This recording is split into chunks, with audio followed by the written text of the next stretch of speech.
Teman-teman, kita masuk ke entry data. Ini mengimplementasikan sistem penggajian di Orange HRM. Ketika kita login sebagai admin, kita dapat setup sistem gaji atau pay grade, ya, termasuk nilai-nilainya ya. Jadi, angka gaji setiap jabatan. Kita lihat dulu dari BIM, daftar karyawan yang ada, dan ini jabatannya.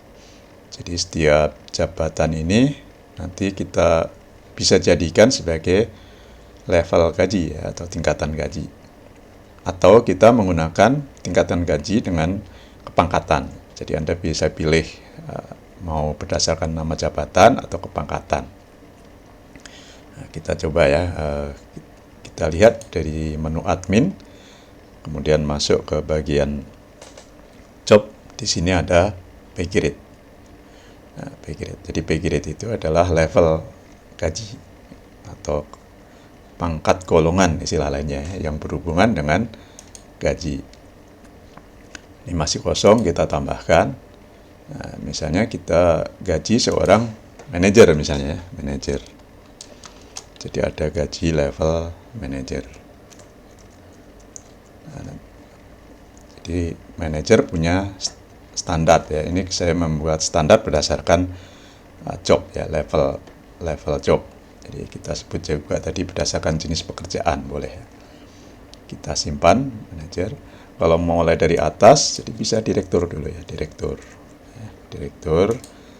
Kemudian tentukan nanti detailnya di sini. Ya. Jadi direktur itu gajinya berapa, standar minimal dan maksimalnya. Uangnya apa? Rupiah ya. Lalu minimal salarinya berapa? Misalnya direktur minimal 5 juta gitu ya. Kemudian maksimum misalnya 10 juta. Ya. Jadi ini standar gaji untuk direktur. Kita simpan ya. Kemudian kita buat yang kedua nanti ya, kedua untuk level direktur itu harus diberi gaji apa saja ya, gajinya apa saja. Jadi ini tadi kan currency rupiah ya dengan nilai segitu. Kalau gajinya hanya bentuk rupiah ya cukup satu ya. Ini karena kita setup currency dan nilainya. Nah, kita masuk ke pay grade berikutnya ya. Kembali job pay grade lalu tambahkan level di bawah direktur, misalnya manajer. Kita simpan. Nah, lalu ditentukan nilai rupiahnya tadi ya. Untuk manajer misalnya antara 4 juta misalnya ya, sampai misalnya 8 juta. Ya, ini hanya contoh ya. Kita simpan. Ya, kita tambahkan satu lagi level di bawah manajer. Ya, paling tidak 3 level ya. Kita buat level bawah manajer, misalnya asisten manajer atau langsung staff ya. Kita sebut aja ini hanya latihan sederhana untuk level staff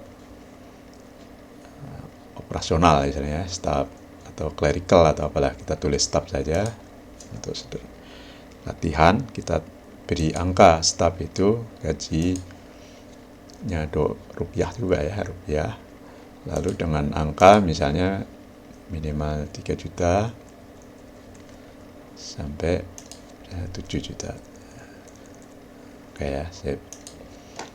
Nah, setelah menentukan standar gaji ya, standar gaji dasar ya untuk setiap jabatan, nah baru kita buat gaji setiap orang ya dari standar itu.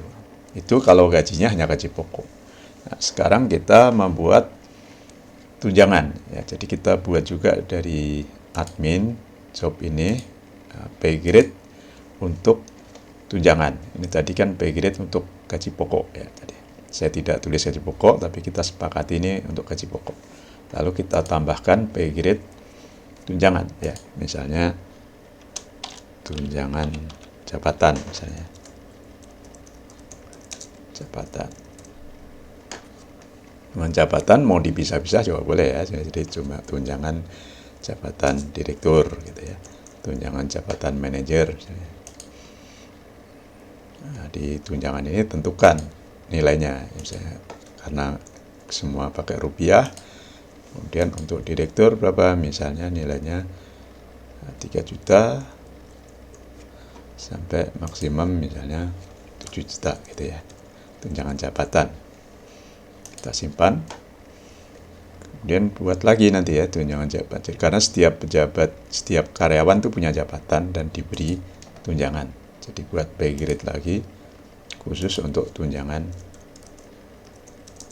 jabatan manajer. Manajer berapa tunjangannya? Ya, nanti aja. Misalnya antara 2 juta ya sampai misalnya 5 juta. Sip. Dan satu lagi adalah tunjangan jabatan staf ya. Tunjangan jabatan. Tunjangan. Kenapa ada tunjangan ya? Ini karena untuk memisahkan seseorang yang baru masuk, belum punya jabatan, belum punya tanggung jawab, dengan yang sudah punya tanggung jawab, itu diberi tunjangan. Nilainya misalnya dari 1 juta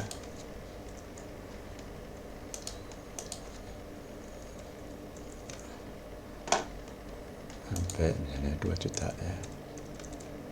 Oke, jadi sudah lengkap. Setiap karyawan punya gaji pokok dan tunjangan. Dan seterusnya ya, jadi Anda bisa menambah pay grade selain itu. Jadi umumnya ya biasanya minimal 2 ya, ada gaji pokok dan gaji variabel berupa tunjangan. Kalau ada variabel lain bisa dimasukkan ke sini yang sifatnya jelas ya, pasti ya. Jadi pay grade ini variabel yang sebenarnya menjadi gaji pokok lengkap ya, bukan gaji pokok dasar tapi gaji pokok yang lengkap, menjadi fix, gaji tetap istilahnya ya. Jadi gaji tetap itu ada gaji pokok dan gaji tunjangan. Nah, terakhir kita coba terapkan ke seorang karyawan ya, maka kita masuk ke BIM ya, kita pilih misalnya manajer pemasaran namanya Abdullah. Kita mau tentukan berapa gajinya, jadi kita klik di sini salary ya. Jadi pay grade tadi tujuannya dibuat untuk menentukan gaji. Ya, pay grade kan hanya level-level pembayaran. Nah, level pembayaran untuk seorang direktur, tunjangan misalnya, dan lain-lain dimasukkan ke penggajian mereka. Kita mulai dari gaji untuk manajer pemasaran Abdullah ini. Kita tambahkan yang sudah kita buat tadi ya. Nah, dia levelnya manajer, berarti ada gaji manajer. Nilainya tidak bisa lebih kecil dari minimalnya manajer ya. Jadi salary, salary ekonomi ini gaji pokok ya, misalnya gaji pokok seorang manajer itu misalnya bulanan ya, diberikannya bulanan monthly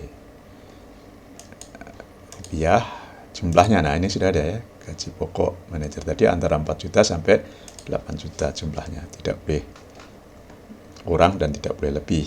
Misalnya untuk manajer pemasaran ini 6 juta ya. Ini penjelasan ya. Ini kalau diperlukan penjelasan, yang lain-lain abaikan dulu. Ini kalau ada deposit ya, sistem deposit di pembayarannya, kalau tidak ya simpan langsung. Oke, selesai kita menentukan gaji seorang manajer dan seterusnya Anda buat ya. Misalnya manajer itu diberi tunjangan, maka add di sini. Ini kan baru gaji pokok. Sekarang add untuk levelnya tunjangan ya, tunjangan. Pay grade-nya namanya tunjangan jabatan manajer. Ya, tulis saja sama ya. Jadi ini tunjangan jabatan. Komponen ini. Untuk latihan kita samakan, ini juga bulanan, lalu rupiah, dan nilainya ya, tunjangan manajer antara 2 juta sampai 5 juta. Misalnya kita tentukan 3 juta. Selesai. Jadi satu orang sekarang, satu karyawan sudah diberi gaji pokok dan tunjangan.